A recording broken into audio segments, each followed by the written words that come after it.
A little while back, my teacher asked me if I could restore her childhood Super Nintendo. I obliged, seeing how I didn't think it would be that hard, and sure enough it wasn't.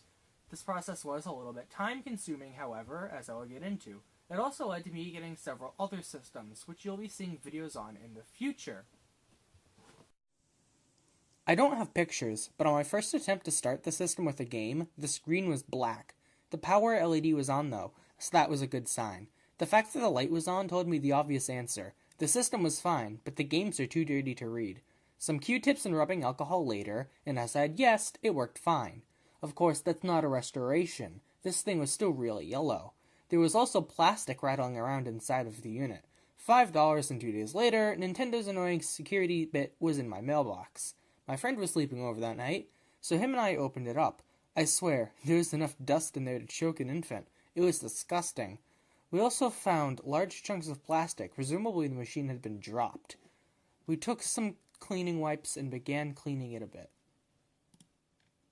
While we were scrubbing the plastics, a little piece chipped off, which we didn't think anything of at the time, but it was really foreshadowing for a problem we'd run into later. I later acquired the 40% salon cream that's supposed to be used in the RetroBrite process. On day 1, there was no noticeable difference. And on day 2, well, something bad happened that would halt the project for a little while. The bag wasn't weighed down enough, and a gust of wind took the plastic and slammed it onto the pavement. It shattered into a lot of pieces. I never actually told my teacher what happened, and to this day, I don't believe she knows. She felt like she had to pay me for everything, offering compensation for the screwdriver and salon cream. Neither my mom nor I felt like mentioning an entirely new Super Nintendo. You know how most Super Nintendos turn completely yellow, or just yellow on top? Yeah, not here. Only the bottom had turned yellow. Perhaps it was stored upside down in an attic. I don't remember where it was found. Anyway, that means that only the bottom piece was outside and damaged.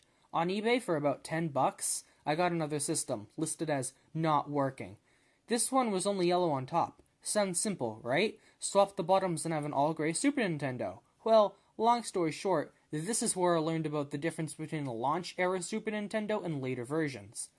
The one I was restoring for my teacher was an early system, because it had the game lock arm and music module on top of the board.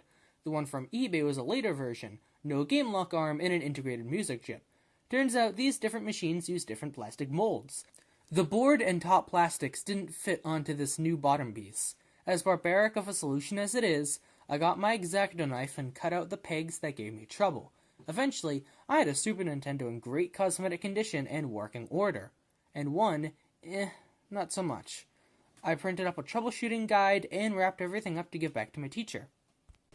So with a fully restored Super Nintendo back in the hands of its original owner, I had the junky, broken yellow one to mess around with. I was testing it with my friend's game, and at this point a different power supply. I took my multimeter and ran the contacts across all the different parts of the running system. Everything appeared to be getting power. I had suspected that the fuse might have died. I took it over to my friend's house, and we changed the fuse. It was a different type of fuse, and I honestly didn't think it would work, but Lord behold, we plugged it in and our TV came to life.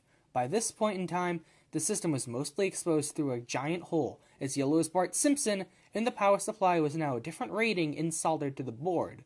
I didn't play it much. Fast forward a month or two to Christmas, and I was pleasantly surprised with what I got. I had received a working Super Nintendo and a working new-style Super Nintendo.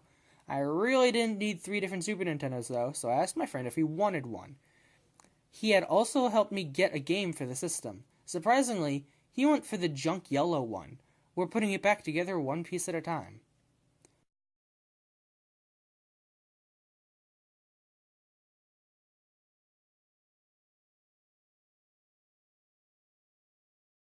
Oh, and by the way, I actually got a card from my teacher about the Super Nintendo. It was a little cute pineapple on it because she loves them. I got a gift card for my work, which I honestly turned into cash and used it to get Mario Paint for my Super Nintendo. It even came with a plastic mouse pad and the mouse instruction booklet.